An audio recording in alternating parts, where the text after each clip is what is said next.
Et c'est dans une ville riche en musées, en palais et en histoire que nous vous emmenons maintenant en week-end.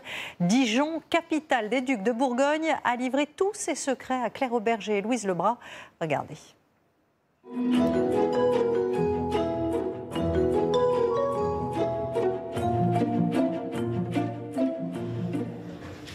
Passé l'Arc de Triomphe, la vieille ville s'offre à nous. Un secteur sauvegardé, entièrement piétonnier, idéal pour remonter le temps jusqu'à l'époque glorieuse où Dijon était bien plus qu'une ville, un royaume avec en son cœur un palais. Pour commencer ce week-end à Dijon, nous allons partir à la rencontre des fameux ducs de Bourgogne. Dans leur ancienne demeure, un musée raconte leur épopée. Elle remonte au milieu du XIVe siècle et voici à quoi ils ressemblaient. Ce sont des princes qui sont issus de la famille royale française, avec en premier lieu le fondateur de la dynastie, Philippe le Hardi, puis son fils Jean sans peur, son petit-fils Philippe le Bon, et enfin le dernier de la dynastie avec laquelle elle va s'éteindre, Charles le Téméraire. Un siècle de faste et de pouvoir qui verra le duché de Bourgogne s'étendre jusqu'aux Pays-Bas. Un royaume plus riche encore que celui de France.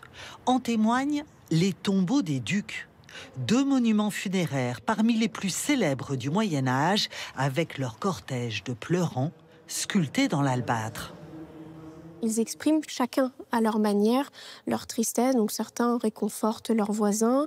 Vous avez ici ce pleurant qui est en train de se pincer pour retenir ses larmes dans un geste un peu de pudeur. Beauté également des drapés. L'art doit assurer pour l'éternité la renommée des ducs et de leur cité. Leur empreinte est partout, jusqu'au sommet de l'église Notre-Dame.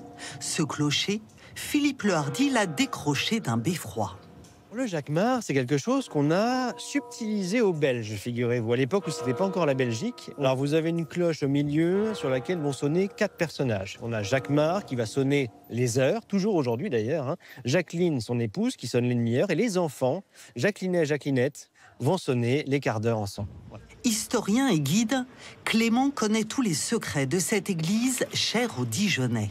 Sur l'une de ses façades, une chouette caressée depuis des siècles. Nous, Dijonnaises et Dijonnais, on a une tradition ici, c'est de toucher la chouette de la main gauche, parce que côté cœur, pour qu'elle réalise tous nos souhaits. Souvent avant d'aller au marché d'ailleurs. Dijon est l'une des capitales de la gastronomie française et ses habitants sont réputés pour être de bons vivants. On adore manger ici en Bourgogne. Bon, c'est vrai que c'est régulièrement aussi à base de viande. Et on aime aussi le vin. Tout ça, c'est de la tradition. Ça fait partie de notre âme. C'est notre sang, vraiment. Avec, côté fromage, une spécialité, les poisses, à ne pas mettre entre toutes les mains. Ça vient de la commune des Poisses, c'est pas très loin d'ici. Ouais. À l'intérieur, c'est un fromage qui ressemble à ça. Par contre, attention, âme sensible de s'abstenir, c'est un fromage costaud, comme on dit ici. Pour déjeuner, on vous emmène dans un bistrot du quartier. Atmosphère conviviale, le menu est à 20 €. En entrée, l'inévitable œuf meurette. On se lasse pas des œufs meurette? Jamais, non. Et après, on a pris le bœuf bourguignon en plat principal. Nous aussi, on cède à la tentation du bon petit plat mijoté. À la table voisine, on a des connaisseuses, cuisinières qui plus est. Franchement, moi je le fais moi-même et il est particulièrement bon. La sauce est bien épaisse. Il reste une spécialité à Dijon qu'on ne peut pas ne pas goûter. Vous l'avez deviné, c'est la moutarde. Cette maison centenaire est la dernière à en fabriquer sur place avec des graines cultivées en Bourgogne, broyées à la meule de pierre. La recette n'a pas bougé. Il faut de l'eau, du sel, du vinaigre, du vin blanc de Meursault et des graines de Bourgogne. Ajoutez-y des arômes et vous avez une trentaine de possibilités à déguster dans ce bar à moutarde, unique en son genre. Salé, mais ça a vraiment le goût du pain d'épices. Cassis, moutarde. Autre saveur locale, le cassis. De quoi surprendre cette américaine. C'est très bon. Je pense que c'est mon préféré. Pour notre hébergement, restons dans le centre historique. Nous allons séjourner dans cet hôtel particulier. Bonjour, bienvenue. Là, vous êtes dans un lieu d'histoire, hein, un lieu très préservé au cœur de Dijon. Au XVIe siècle, cette vaste demeure appartenait à une grande famille de mécènes italiens. La propriétaire des lieux continue d'accueillir des artistes.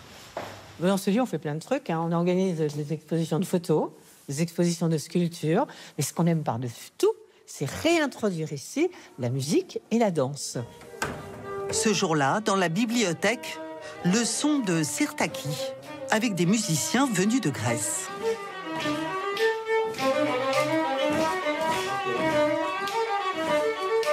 Notre chambre est nichée dans la tour. Faites attention, parce qu'ils vont passer sous la poutre. C'est une chambre qu'on est obligé de louer pas cher du tout. 50 € pour cet endroit au charme austère. La nuit sera calme, on se réserve pour demain.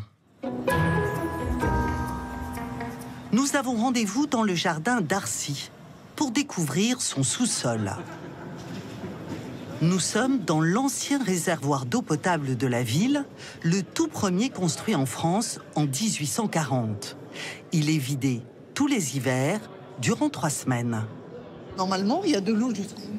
Il y a de l'eau jusqu'en haut, hein. Il y a quasiment 5 mètres d'eau. Et c'est l'équivalent d'une piscine olympique qui est stockée ici. Et qui sert pour arroser... Qui sert pour les jardins, le nettoyage de la ville, l'alimentation en eau non potable pour le nettoyage des rames de tramway. Assez parlé d'eau, place à la dégustation. C'est bien l'objectif de cette visite. Jonathan est restaurateur. Il va nous faire goûter 4 vins, 2 blancs et 2 rouges. Millésime 2020. On a des fruits rouges, notes de cassis un peu dominantes. La dernière dégustation se fait à l'aveugle. Je ne vais pas vous dire ce que je vous sers. Les paris sont ouverts. Agréable, pas trop costaud. Je pense que c'est un vin de femme, ça. Ça dit quoi, Buy-Saint-Jean? Ouais, haute côte de Lille, peut-être, Buy-Saint-Jean. Personne n'a trouvé, mais on aura bu... Corton Perrière Grand Cru, qui fait partie des 33 grands crus du vignoble bourguignon. Un bon moment, comme on les aime dans cette cité bourguignonne où l'on sait cultiver l'art de vivre.